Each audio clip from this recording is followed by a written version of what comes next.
Hello, everyone. Hope you're healthy, safe and well, and welcome to a new series of webinars from 11 Sports, powered by World Football Summit, exploring several salient themes during this coronavirus pandemic. My name is David Garrido. I'm the regular MC for World Football Summit's global events. And while sadly we can't meet in person, well, this is the next best thing. And every Thursday, we'll be bringing together leading figures from across the industry to share insights and expertise on the fight back against COVID-19. Now, clearly, the whole world has been rocked to its core by the effect that this virus has had on our health, life, careers, business, and the sports industry is no exception. But now the long road back is starting with the return of the Bundesliga as the first major example. Of course, there are a myriad of challenges to overcome, and there will be more bumps in the road for sure. But that said, we've always adapted and evolved. We've always been creative and innovative, and the things that have been forced upon us in lockdown may well become new ways of working. And where there is crisis, well, there is always opportunity as well. I'm sure we'll get into many of these discussion points and more besides in this first session. We kick off with a top lineup of industry leaders. You can see them here. Joining us today, Luis Vicente, who is 11 Sports CEO, Peter Hutton, Facebook's Director of Sports Partnerships, Ricardo Fort, VP Global Sports and Entertainment Partnerships at Coca-Cola, and Ralph Reichert, ESL's co-founder and co-CEO. And on top of all that, we've got Dominic Quantrill from the Quantrill Partnership, who will be our moderator today. Welcome along, guys. Thank you so much for being with us. But it's not just about these other five gents. We'd also welcome your interaction over the next 60 minutes or so, and we will reflect that in the overall conversation as we go. On the right of your screen, there are 4 tabs. You can see them there: chat, questions, polls, and people. So feel free to converse with others in the chat section. If you have a specific question you want to address to the panel, please put it in the question column. You can also upvote others' questions if you'd like to hear them answered too. On top of that, we're going to put a few polls up for you to get involved with. And the first one is already live. And it asks a simple question: how do you most like to consume sport? Click on the polls tab. There are 6 options for you there to choose from. Do register your vote. We'll announce the result later, as well as the other polls. And also feel free to have a sniff around the people tab, which simply shows who is present in this webinar room. Are they a host, a moderator, a team, the guests or attendees? 215 and counting, and I'm sure more will join us over the course of the next hour. Okay, so that's the preamble done. Let me hand over to Dominic Quantrill, who'll be moderating. Dominic, over to you.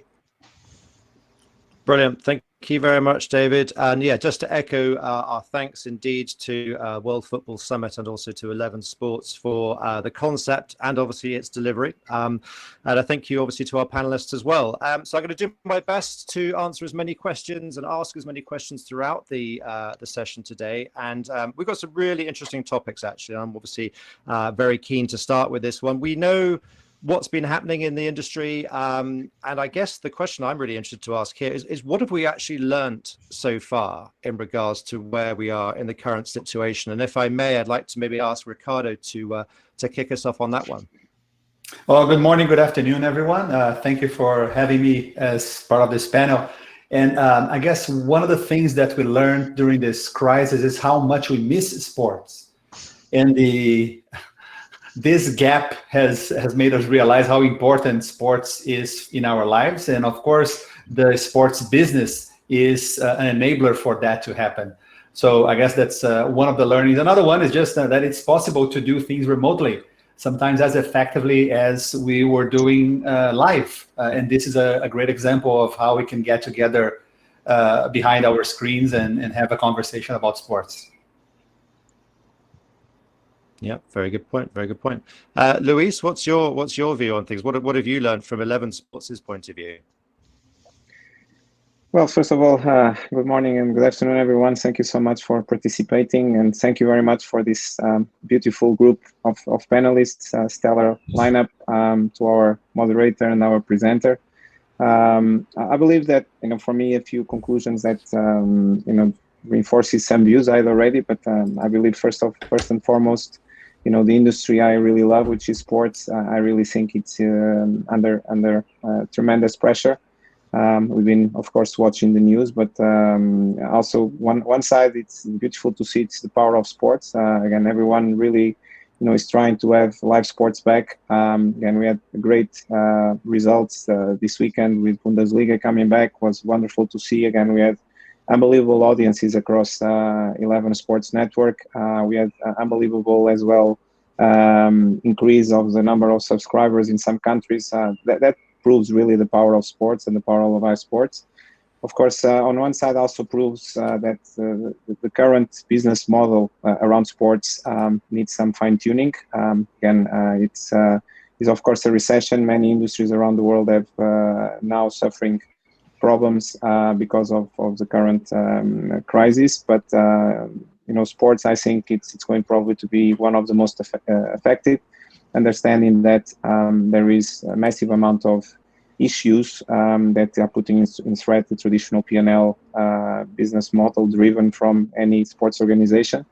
And understanding as well that the end user, which at the end is the fan, is also potentially, having serious threats in terms of, is available spending income, and how can he really realize his fan would in the way it was used to be.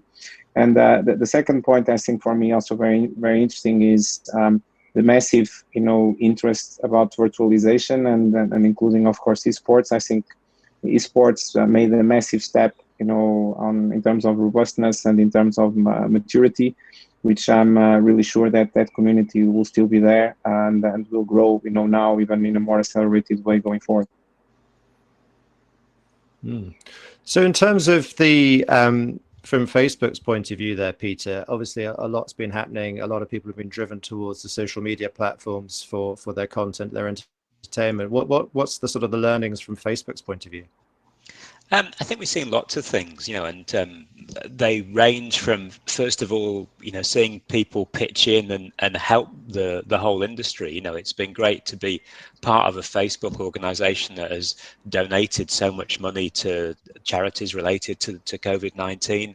$20 million of direct relief, $100 million of grants to small businesses. And I think, what we've done has been typical of a lot of the big companies in this sort of Silicon Valley area. So first of all, nice to see that empathy. I think if you look at what's happening on the platforms and the content that's being produced, the big thing for me is seeing how the athletes and the voice of the athletes has become so important. Because if you look at the numbers behind what they've been publishing, the athletes on Instagram Live is up probably 6 times in the last month. And I think that voice of an athlete as a publisher is something that is a growing trend, and it's really accelerated in this period. Yeah, I think that's obviously going to be more and more evident as we go through the next few phases of that as well. So no, I think that's a particular point there as well in terms of the athlete side. And I suppose talking of that, obviously how sport is relevant, we haven't got major live events yet. We will get them, I'm sure. What do you think the sports industry needs to do now to maintain its relevance to audiences and to the communities of fans around the world? Ricardo, have you got any thoughts in terms of how we can manage the community side of things? So I think the first thing is to realize that the problems that the communities are facing are way bigger than the sports.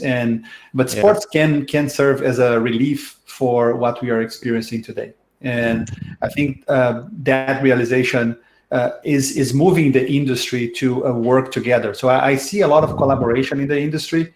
This is a time that we have to help each other to overcome what's happening and finding alternative solutions for providing still content in sports in a way that does not rely necessarily in live sports. And I think the industry has been doing a good job, and the sponsors in particular have been also doing a good job in promoting, in tapping into new content. So you see initiatives coming from the IOC and from FIFA and from clubs. And I agree with Peter. I mean, the athletes are doing a phenomenal job in creating content, and I think they're one of the biggest highlights of content creation during this past few months. And Ralph, can I get your thoughts in terms of looking at your industry as well and how it continues to become ever more popular in the current sort of state of play that we're in? How do you see this in regards to live esports events? Sure. I mean, look, on the one side, this is certainly, as traditional sports a step back, right? I mean, a live event with fans, interaction, and all of these emotions is something you cannot, you don't want to forget. You want to be part of it, right? So that's the bad thing about the situation, and esports suffers as much of it as any other sport, specifically because of the last 5, 6, 7 years. It came to that big stage. It started to fill stadiums on a regular basis, and it became recognized, right? So it became recognized by the people in the industry overall. On the other side, we're obviously extremely lucky. Why? Because if you think about it, I mean, I started to play competitive video games in 1997. So we founded a team back then. That's 20 something years ago. And we were competing against other teams in a German Deutsche Clan-Liga, it was called, right? So no one remembers this. Even the internet has forgotten about it mostly. I'm just But going to do a search now. we were playing online, right? We were playing against other teams on the internet. So, what we did when this all happened, right? We went back to where we started from, and we moved all of our competitions, all of the tournaments, all of the leagues from we're going to produce them in Malta on the Champions League of Esports, which we're doing, or in LA we had to have a big tournament in actually mid of April. It was planned actually not mid of March. That was all not canceled but transformed into online competitions. So on that side, we're obviously incredibly lucky and actually have produced more content in the last few months than we were originally planning. So nothing has been canceled. It has been moved. It's a little bit different, but so ultimately, what we've all been happy with Bundesliga last week, right? That it creates entertainment for the fans. That's what it's about, right? That's the core thing, is have the athletes compete against each other and have the fans consume it. That has continued with esports. I think that has been great for the fans after all. Yeah, no, absolutely. Well, fans in a fanless environment, I guess, is going to be a challenge from that one. Talking of fans, just looking quickly at our poll, there's an overwhelming 71% of you are most likely, most enjoy consuming your sport on the big screen. And so that is, again, something to consider for our polls later on as well. So obviously, looking as we're starting to enter into a little bit of a new space, really, in the place of virtual sports. So going again on that sort of point about the fact we've got an absence of actual live fans at an actual live event. However, we are seeing examples online. For example, the Fortnite Travis Scott event, that was fairly significant. I quite enjoyed the Lando and the golfer Ian Poulter on their particular esports racing system. So I guess the question I'm looking at here is, can traditional sports become esports, or vice versa? Is it the other way around? And maybe Ralph, just obviously with that sort of firming in your locker, what's your perspective on that? Yeah, I think we've been saying this for a lot of years. I don't see much difference between esports and physical sports. It's either a competition has meaning and purpose, and means something for the athletes and for the fans, or it doesn't. And golf has, I'll always say, less physicality than most esports, right? It's less stressful. It has to have less actions, actually, in a lot of ways. So for me, that question always goes into the thing. For a traditional sports organization, you need to have a gaming strategy, because you need to have a game, and the games are actually the big profit part of this crisis, right? Gaming has exploded. Growing 20% of this times in games is you're really shitty, right? Most of those companies have grown 100, 200, 300. We do amateur tournaments. Those have grown 5x compared to 1 year ago. The viewership for esports tournament, and that's not on the back of traditional sports, but has grown 3x compared to 1 year ago. So gaming is a big beneficiary of this. And every traditional sport, and Lewis and me have spent some time in this past role on this, have this big opportunity to create purposeful competitions. The big problem is that historically in the last few years, most of them has used it as a marketing tool, which is nice to have, but sports are the best content in the world because it means more than just two teams playing against each other, because they are actually playing for something that's bigger than all of us and we want to be part of. And that is still missing in the lot of esports programs of traditional sports, but it's there. It just needs to be taken. Yeah, well, I've actually put a little poll up there as well for all of you. So is esport a threat to traditional sport, yes or no? Luis, do you have a particular, obviously I know that I think that's the wrong question, by the way. Exponent of that. I think it is the wrong question, but is esport a threat to traditional sport? There is a question. It's an overwhelming no. Luis, what's your perspective in terms of how you see sports becoming esports or not?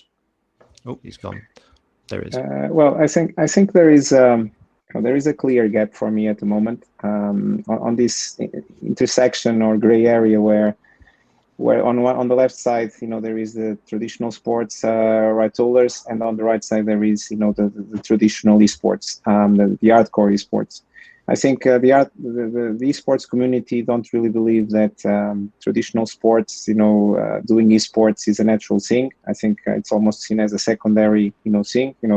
Normally the esports community call it sports simulation. And I know that Ralph is one of the actually, the voices that probably has the right vision, because on his side of this ecosystem, that there is a lot of people actually disagreeing with him. But I know he has almost this unique capability of crossing the two worlds, in one unique view. I think as well, I have to say, from traditional sports, unfortunately, esports has not been treated, probably with full respect and with the full strategic priority that deserves. I think, of course, you see now over the last weeks and months, suddenly the traditional sports organizations almost wake up, for esports in a cataclysm, a catalytic way or an earthquake in a way. And again, I have to say that some of the things that happened over the last weeks have been, for me, unbelievably, interesting to see. Again, I'll say that Charles Leclerc, Lando Norris, Verstappen, as also hardcore gamers that they are, I think they've been doing more for the quest of traditional sports on esports than actually probably Formula 1 doing 22 events every year on a racetrack, right? Because mostly with the Generation Z and younger audiences, because these guys have been doing unbelievable content, right? Again, I can see Charles Leclerc spending probably 16, 18 hours of his day playing. Again, the last episode where his girlfriend had to go to his Twitch account to basically tell her that she was trying to get at home. So I found it really cool. Now, what is going to come out of this, and I really hope that once and for all, traditional sports rights holders understand that they need to do it seriously. They cannot give up, right? Because they now brought a community there. They brought actually quite a great show. I hope that as normally happens, that 95% of them disappear and don't really keep doing it. And I have to say that we at 11 Sports, we have a strong commitment to it. And again, we have not been doing what we've been doing. Again, just giving you some data, we have shown more than 200 esports events over the last 2 months. Just in a country like Portugal, we did more than 60 events. So we had first in Portugal already more than 2.5 million views across the entire ecosystem, which when we analyze that, we're talking to an audience that is not an esports audience, basically still our traditional audience that actually what they want is traditional live sports, right? So it's actually amazing that we got a community that also engaging with that, and I believe is also a new community, a new audience that is coming in. So I hope that many organizations can follow our example and try once and for all to fill this area in the middle, and working with organizations such as ESL and Coca-Cola and also Facebook to really push this forward, because I think that's quite a unique opportunity. Yeah, no, fair enough. If I may, I'd like to a question from one of our audiences here, which I'm going to pop up onto our screens. This is from Chris Salt, who I believe is ex-Arsenal, ex-Pitch.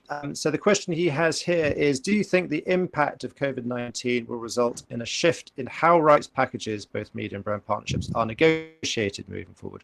We'll see a focus on more short-term deals and an increase in the high value or the value of digital inventory. Yeah, that's actually a very good question. Thank you for that one, Chris. What do you think to that one? Let me lead that with Luis, perhaps, just in terms of your view from as an OTT platform.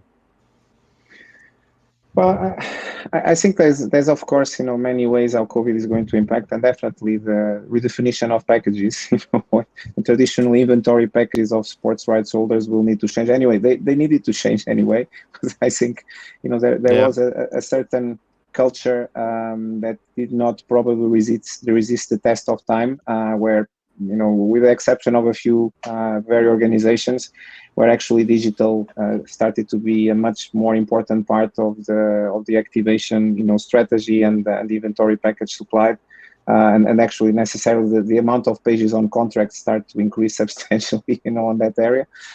Many others, unfortunately, big majority was still trying to talk about logos exposures and kind of other stuff that probably 15 years ago were very valid, not probably what is valid today. I think data as should already be sitting, on data acquisition, data engagement, the really going to the fan and trying to, basically take advantage of the biggest point that sports can bring to any partner, right? That is this unbelievable traffic and this unbelievable emotional commitment, right? That's already there. I think COVID is only going to intensify that because, let's face it, sports organization needs to become a lot better, playing the game with their commercial partners, wherever they are, media companies, where they are, commercial partners and sponsors, wherever even it's the fan that buys the ticket every week.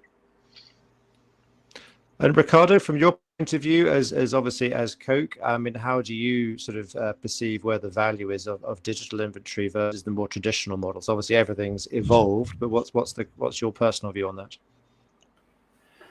So the value of the digital inventory has always been high. I think this is going to accelerate this process of sponsors valuing that even more. But the more sophisticated sponsors, they have been working on something like that.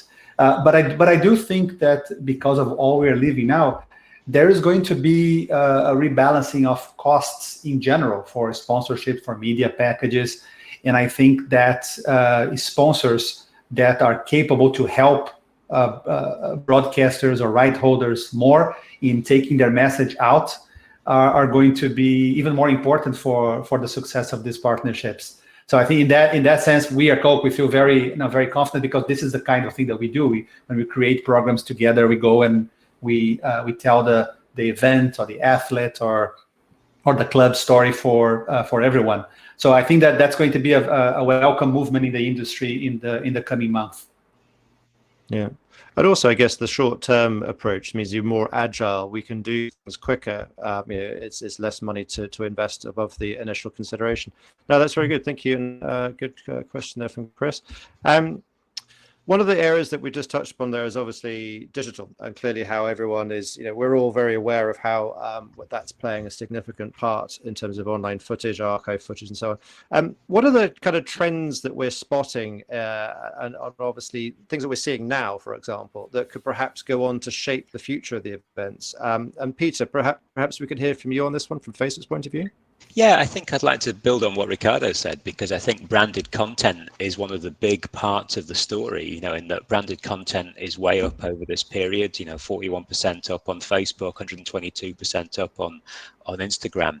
And I think it does so because I think sponsors increasingly are looking for that digital inventory that they can target at their audience. And it's a perfect combination of using the emotional pull of sports IP with the ability to target audiences. Means that that's one of the reasons why branded content works. But I think generally you've got to look at this period as accelerating a lot of different trends. And one of the trends that I'd say is that you need to be where your audience is, where the audience you want is consuming content, whether that be on Twitch or on Instagram or on Facebook or wherever.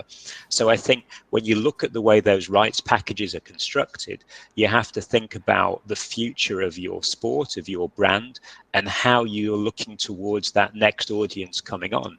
And if a young audience is only on digital free-to-air media, then you have to make that part of your game. And that's one of the reasons why, again, I'd go back to branded content and say that's been a really good fit in this period. And I think it's just accelerating a general trend. And Ralph, I mean, from your point of view, what are you seeing that sort of shape the trends that we're seeing now that's actually affecting the esports offering? Is there anything that's particularly piqued your interest? I think there's a few things, right? I think in terms of what Ricardo and Peter just said is, I think we've been actually a little bit ahead of the curve with esports in that, because there's one big difference between traditional sports and esports, that actually most esports organizers, and we're at the forefront there, create their own main signal. That means the broadcast that goes out about our tournaments is not Sky producing or someone else, it's actually ESL producing. And that means the story that are told on that main content stream are the stories about those players, including those fans and those partners. So, if Ricardo would be a big partner for us, they're actually not. It's a big competitor that a big partner of us. But, we would tell that story as part of the content, as part of the event, as part of the tournament, and not as a 30-second advertising spot somewhere in between. So there would be a can all included in the broadcast. There would be a story with influencers being told as part of the sports story. I think that is a unique opportunity that sports overall have, and esports is a little bit ahead through that we produce a signal. And that tells a much more authentic, and authentic is what this digital generation is so much closer to than any of our old generations, including, us old people here on this panel, right? We grew up in a walled garden. They don't. So yeah, telling that story firsthand and being interactive with the audience, it just creates so much more value than anything we know from the past. And that's really accelerating right now. And most of the things that COVID brings up are just acceleration, right? There's very few things I've seen that are truly new and truly innovative and truly different. It's all just faster, and, things we kind of probably most of us knew are just happening now without the usual 10, 20 years delay that society takes on new things, unfortunately. I think that interactivity is really important as well, as something to stress. When you threw out the questions before, Dominic, about how do you want to consume sport, for me, the answer is actually two ways, right? Because you are on multiple screens while you're watching the biggest screen in the house. This is not about a passive experience anymore. It's people wanting to be part of the storytelling. And that's one of the things that gaming really gives to the sports industry, is that we can learn from that experience and say, that's how people want to consume. They want to consume with their friends, sharing the experience, sharing the story. And if I may, I guess the integration of the can is usually very appropriate for the moment. I knew that Ricardo was going to do this. I could see it coming. Message from was that close. Now you just need to tell us why your day is going to be better now, and then I'm sold. Just smile, just go. Sorry for the interruption. He's got into that one. We've got a question here also on the live chat, which I'm going to put up on the screen for us all. This one's coming from Sid Coley, which is obviously relevant from the esports side of things. So he's basically asked the question: has esports found a new habitat on linear TV, or is it merely a stopgap? Because obviously it doesn't have the interactions like platforms such as Twitch. So I guess that's a pretty interesting question. I mean, who would like to take that one on? Ralph, would you like to take that one on? Do you think it's just a hot middle ground, or? I'll make it short. Answer is great content should be on any screen. And linear TV used to be the screen, the only one, and not a screen. Now it's a screen, but it's still an important screen. So Denmark is our #1 linear market for esports. We actually have bigger viewership than the Champions League on our channel there, in the relevant target group, right, 14 to 49. So there's an incredible amount of countries where most of the Southeast Asian ones actually don't have the infrastructure even on a technical level to deliver streaming throughout all the provinces there. So linear is an important communication channel of our time. It's not the dominant one that it used to be, but it's very important and has the same role for esports, just with obviously the different way how it grew up, and therefore Facebook and Twitch are more important for us, but linear is still incredibly important. Right, so it's still got its value. Luis, what's your take on that?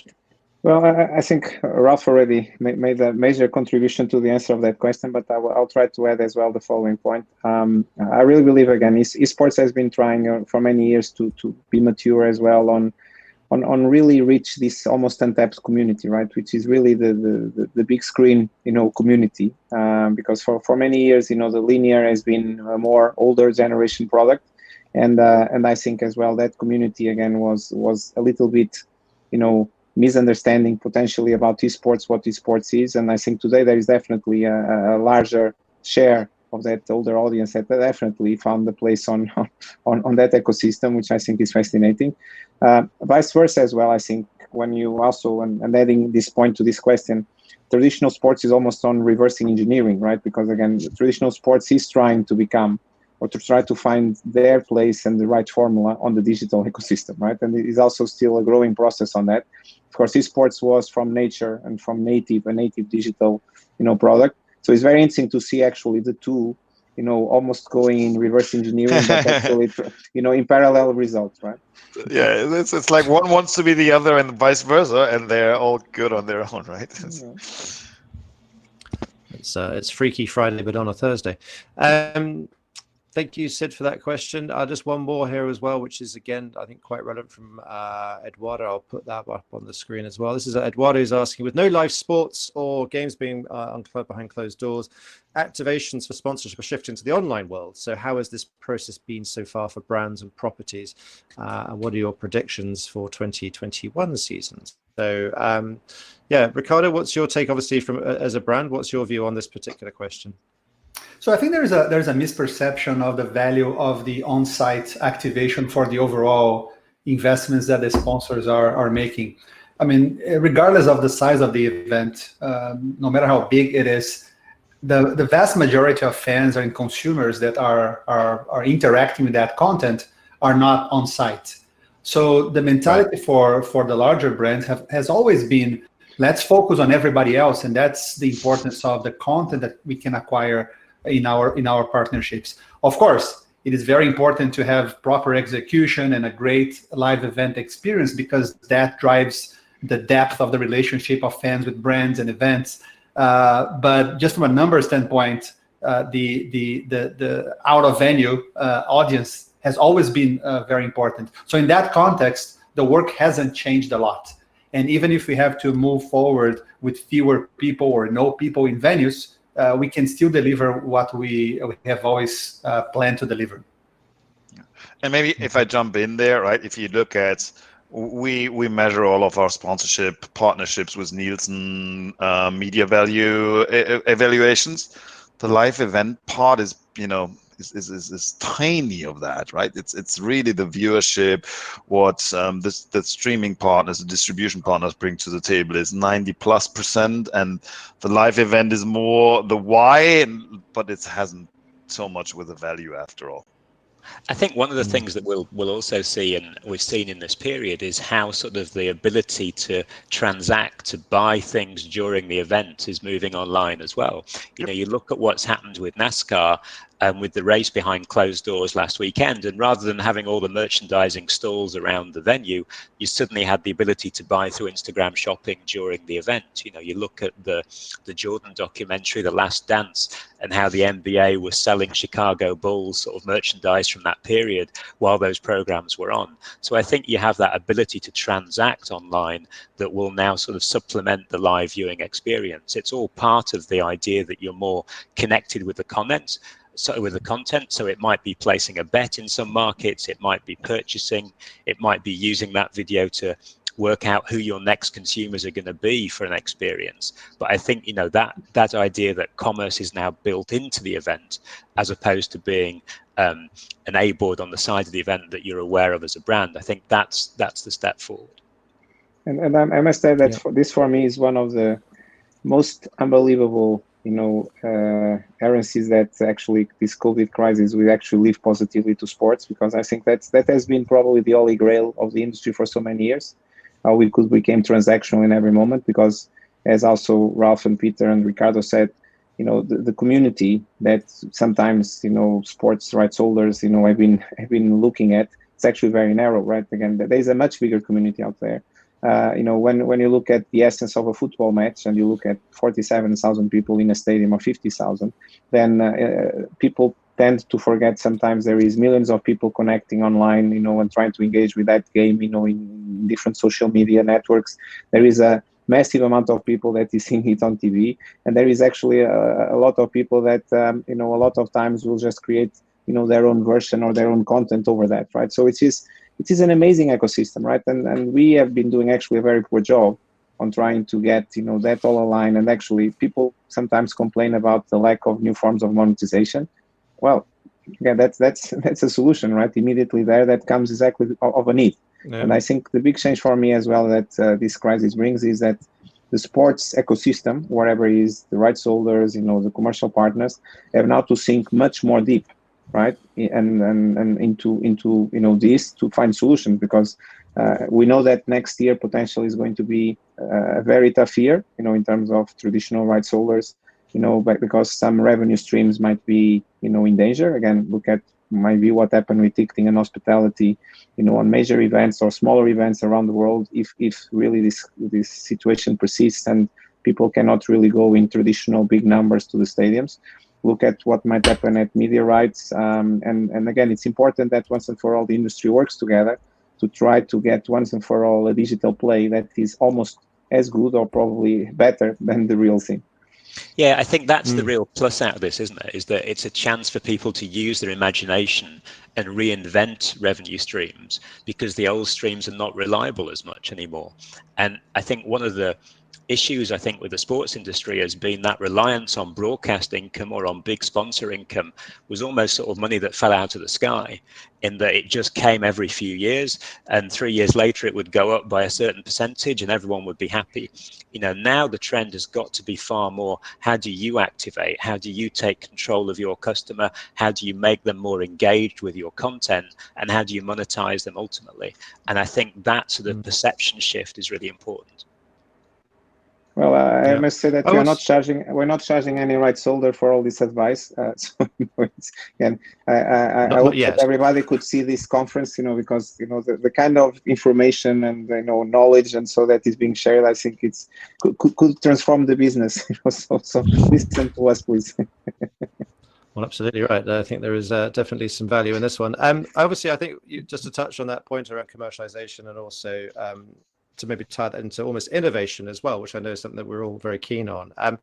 I see that the BIA, which is a Coke platform and a concept. There's a currency, isn't it? That's designed to basically reward fans in terms of their own personal engagement. This is very much geared around music events, I realize, but I really like this. I thought it's quite interesting that in return for their engagement, they can redeem that for either front row seats at the live or the sort of virtual events. They get their name, their profile up there. They get a shout out from the ad. So this almost immediate sharing of content. I love that. And I guess that the question, I know it's very early stages of this recording, but obviously certainly for the panel here is, how can we reward fan engagement in sports, taking some of those ideas perhaps? Yeah, so for those of you who are not familiar with the program, this is a music streaming session that we started a week ago. It's called Coke Studio Sessions, and it's broadcasted on BApp, which is a new application, BEAPP. So every night for 60 days we have concerts, 3 concerts. And I think that what we're trying to test with this project is the ability of instant gratification, instant reward for engagement of fans, which is something that sports hasn't done to the same extent so far. And I think it's a good idea, and it's very easy to translate from entertainment, in this case on music, to the world of sports. I would love to be watching a debate or a match and have the chance to interact with the players, with the teams, with the commentators, and that's still not very easy. So this music program tries to test this model, and hopefully we'll be able to do this and eventually translate that to other things that we do. But I think that's going to be very impactful for the engagement of fans, and that will increase the consumption and the passion that people have for their sport or for their entertainment. I have to say again, I saw it yesterday. I used it yesterday. It's a great experience. It's amazing. Really, congratulations to Coke to believe in this kind of activation, because it's really unbelievable. Again, we also launched recently a similar product called Live Now, which again we are already expanding as well into sports, into music, into conferences, into different forms of entertainment. We really believe in it, and I think also others like us are also believing. I think there's a massive opportunity to really transform the experience and create really a much more bi-directional relationship with the fan that is watching any event. Mm-hmm. And what do you think about that, Ralph? What's your take in terms of esports and obviously the ability to engage? Is there much happening at the moment that's sort of similar to what we're talking about there in terms of rewarding engagement? Yeah, it's probably so natural from where we come from, right? It's so, I mean, look, if you really look, in 2010, esports exploded. Why? Because the internet exploded. It became critical mass. It's actually Facebook, Twitter, all the social networks becoming mainstream. It's live streaming on the internet becoming mainstream. So all of that channels were democratized back then. That means, Reddit and Facebook were the press that speaks about esports. We didn't have that before. We would, need to bag on, the traditional sports media to talk about it. And in one blink and, a few years, this all totally flipped around. So it will sound a little bit arrogant, but whatever you think about digitalization is where we started. Like we're, as an example, we're really bad at traditional marketing, all of esports, and specifically ESL, our company's terrible. We're totally fantastic on telling stories and creating content marketing, because that was the only way how we could grow this. So this is like so deep in our DNA that talking to fans, rewarding them, having them part of it is nothing we need to strategize around. It's something we do naturally, because that's digital first. That's where we come from. And I think the stars sort of example where people are donating to their favorite creators by stars is a really good example of that. And we're sort of beginning to see that move away from just being the gamers, but maybe into like the trainers or into personal trainers, that sort of space. And I think we can learn a lot from the gaming industry in that how the monetization has developed in gaming, and see how that falls into other areas of digital content now. Yeah, and if you go one step further, if you look at the Chinese market, both in commerce actually and in content, it is a blueprint. And what I forgot when I just said what happened in 2010, when there was a tipping point for esports, and in our view, one of the reasons actually was that the whole business model for games changed. It changed from buying a box for €60 to you have a free-to-play game, which now every one of us has on his mobile phone. It's the most normal thing how to consume games. It's downloading and then playing, and then you pay to play more or get a bigger sword or whatever you think is the right thing to do. But that was totally alien 10 years ago. So that really came out of China, and that really took the world by storm, and that made it a free industry overall. And if you look at content, we work with all of these big content distribution platforms in China, because our content is super big in China, right? I mean, 80% of our viewership comes from there. We don't communicate that too much in the Western world because it just, makes people crazy. But it's unbelievably big. And what happens there is their whole monetization very different. If you look at Twitch, at Facebook, actually it's all advertisement monetization, right? That's Google, Facebook. That's what this company lives on. And then if you look at Amazon, it's all transactional. It's all e-commerce. In China, it's the opposite. Like Alibaba is an advertisement platform, so they only make money with advertisement. And actually, Huya, which is the Twitch of China, only makes money in transactions, on the tippings and gifts and all that. UK. So it's super counterintuitive to everything we know, is that the monetization in China around content is the opposite on what it's here. And on e-commerce, it's the opposite as well on what it's here. And that usually has been a role model for us, and they've been ahead because they have been more disruptive in this. So on everything content, if you ask me, it's going to move exactly like Peter said, more to a transactional model, which is more free to play. So it's not pay-per-view, but it's free to play, where you donate and pay for something that you like, rather than anything else. And to add a final sentence to that, so on Huya, that Twitch of China, I can go on now and for $30,000 send a message to every user on that platform. So all the streams all the content that loves, I can write below, Lewis is the smartest guy on the planet, and that that tag will run through those content, and that is how they monetize. Users buying things, and sometimes it's messaging, and sometimes it's rainbows. So yeah. I want to just say, first of all, Ralph, thank you for your gift. I was very touched. But one thing that I want to add, which again, first of all, what is unbelievable, this conversation, because you are coming as well to an unbelievable point that all of you have been contributing massively to this journey. And I think really is the transaction is now the key, right? And then as everything will start to be a transactional currency, right? Even time, right? And I think really that's for me has been one of the big questions, in my life over the last years, is how we redefine really the concept of a sports fan and a sports user, right? Because it's basically about time and about the time commitment that you give, the emotional commitment that you give. Okay, if I'm a fan today, and if I'm a young fan, I will start to look, okay, how can I really get the reward for all this time that I'm giving, when time actually is scarce, right? So when I can do so much things with my time. And this is, I think, is one still of the massive issues that we still have on the traditional sports industry, is how can we misunderstand still that, we need to give much more to the users, right? And I think you mentioned as well the gaming industry and the models, and I really believe that will be a massive influence for the traditional sports industry, because I really believe that microtransactions, micro subscriptions will be much more the key. That digital, micro transactions, on pay-per-view also will be, essential.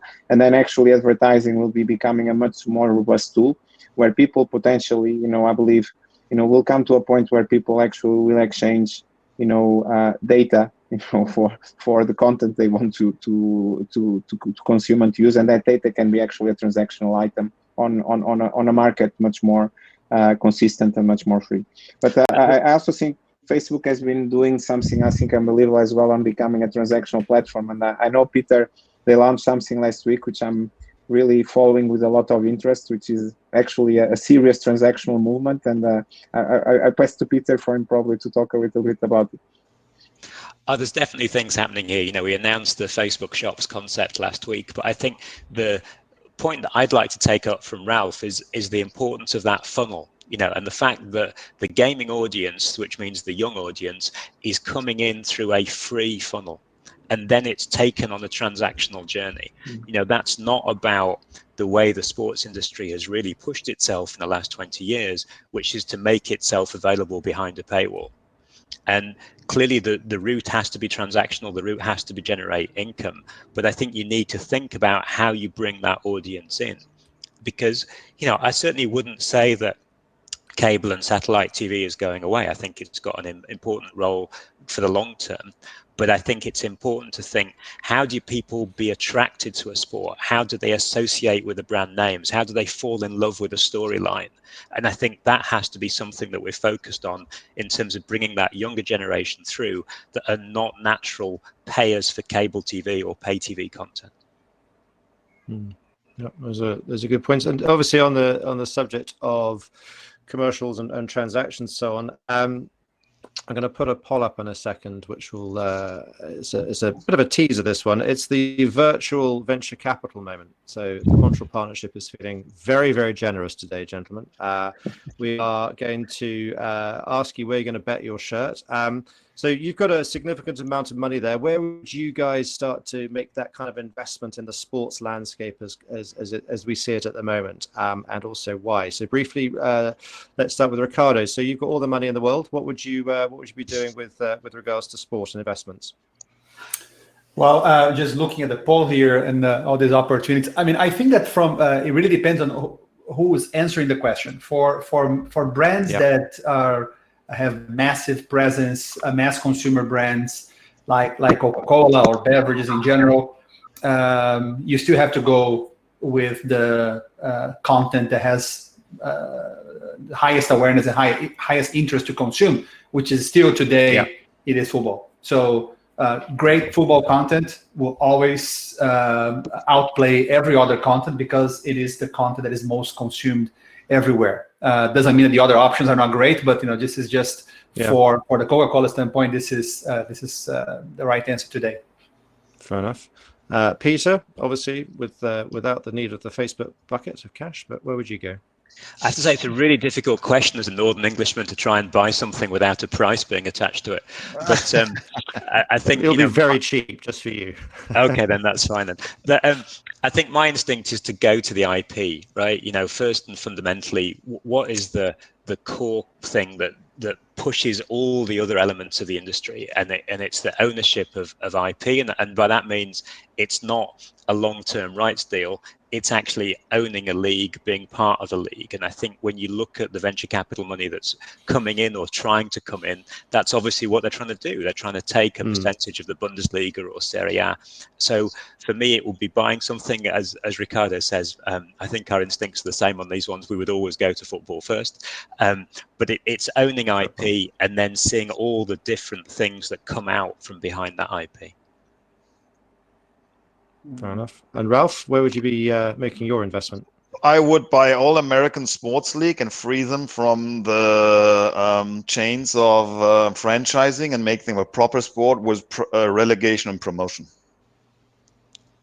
Yes, you can have your own relegation button, which you could just push. It's for me the Louis, most. where would you? Yeah, go ahead. Well, if I could choose adapted to the world we have, I'll say that I will go to buying IP and basically, trying to take the rights of all the top leagues, because there's definitely an opportunity for that now. And basically, with that, also building then the remaining ecosystem into this. Of course, football being the dominant piece on this. But I think really the idea of creating probably a more democratic distribution platform, which can be more owned by the fan, is definitely something that I think today probably will be a good use of, some of these very interested, investment funds that are looking at sports now with a triple pair of eyes. I would say, me being me, in an ideal world that probably doesn't exist, I would say that I will really supply something that I don't think is out there, that I think the world of sports definitely really needs, which is trying to basically aggregate all the data rights from all the fans, all that immense database that consumes sports, almost in this incredible 24/7, 365 way, and really provide them once and for all a proper data management system that could serve all the organizations, could serve all the ecosystem, and could give really, to everyone that consumes sports a right return on their investment of them. No, fair enough. Well, some interesting and some quite well, for those of you that are selling sports rights in football clubs, I think you know where to come. Great. Well, that's really good. Obviously, one of the things I guess as we start to reach towards the end of this, and before we have David come and join us, one quick last question. Given the fact that obviously data, and I'm looking at companies or sponsors rather, like Airbnb, who've come in with the IOC more recently, Wish and their sponsorship of the Lakers. So these are all very transactional, very sort of digitally minded businesses. How do you think rights owners are going to be now presenting their sponsorship offering to be able to make themselves as relevant as possible to these transactional technological businesses? I mean, is there any sort of advice that you could give, or perceptions or insights on that side? I'm going to go with Peter on that one first. Okay, I think yeah, it's a big question, and I think it's something that is an important part of the future, because if we all agree, and we all seem to agree, which is remarkable, that that commerce and transactions are going to be a more important part of what we do, then I think you need to try and create those transactional platforms for the rights holder.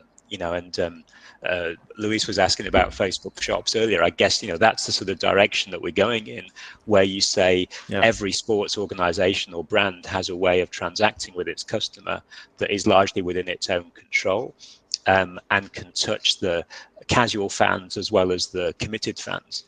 So that's the route that we'd certainly see as part of the future. Very cool. Actually, very quick on that one. Can we get your thoughts on that, Ricardo? I mean, what's your, obviously, your perspective on that one? So I think that the crisis will force the right holders to go through an adaptation process, and some of them which are very comfortable just relying on live events, they will have to rethink what their offer is. And I think that the right holders that will succeed and grow faster in the future are the ones that have started to build capabilities for developing content that can be offered to their partners. The importance of content is going to grow a lot. And if you have structured yourself, or if you're structuring yourself now to become a media player, a content producer, you are going to win, because this is a product which is going to be even more valued in the coming years. Very cool. Well, I think that's been a very, very informative session. Thank you very much, everybody. David, the floor is yours. Thank you very much. Yeah, I just wanted to round up the polls, guys, because we had two pretty, I'd say, landslide victories in the first two polls. So almost 2/3 of you like to watch or consume sport at home on a big screen. You're keeping your betting habits pretty quiet. You're all whiter than white, with only 2% apparently betting on live. I'm not sure I believe that. And esport, is it a threat to traditional sport? 88% of you. That's a resounding no. So I'm guessing that Ralph will be pretty happy with that. But look at how they're spread across that final poll, with around a third, just over a third, saying that if you had unlimited funds, you would buy consumer data rights and build a data management platform. But there's plenty of backing there for rights to top leagues, showing how relevant that still is. Thank you so much to all of our speakers, to Dom for you for moderating, and Ralph, Ricardo, Peter, and Luis. Although next time that we get Ricardo on, I think we need to use that guitar that's in the background of his shot. It's all right opening a can of Coke, but if you've got to put something like that in your shot, my friend, then we're going to definitely ask you to come to the plate as well. Listen, we covered a lot of very, very interesting, fascinating topics. I'm just making copious notes here. Reinventing revenue. He muted himself. He's muted himself. Listen, there's so much here that we could go into more depth on, but sadly we've run out of time. So thank you so much to all of those speakers. Just a little note for all of you, if you want to join us again next Thursday. Well, our next session in this Talking Sports series is called A Pivot to Digital: Enhancing Fan Engagement Strategies in Football. Our speakers will include Pedro Presa, who is the CEO of MyCujoo, and two other leading voices from the digital sports world, and FIFA's Michael Broughton will be moderating that as well. Make sure that you keep an eye on 11 Sports and also World Football Summit on LinkedIn for all the details on that, and on our social media platforms, and we hope to see you there. So thank you once again, and we'll see you again very, very soon. Enjoy the rest of your week. Thank you. Thank you.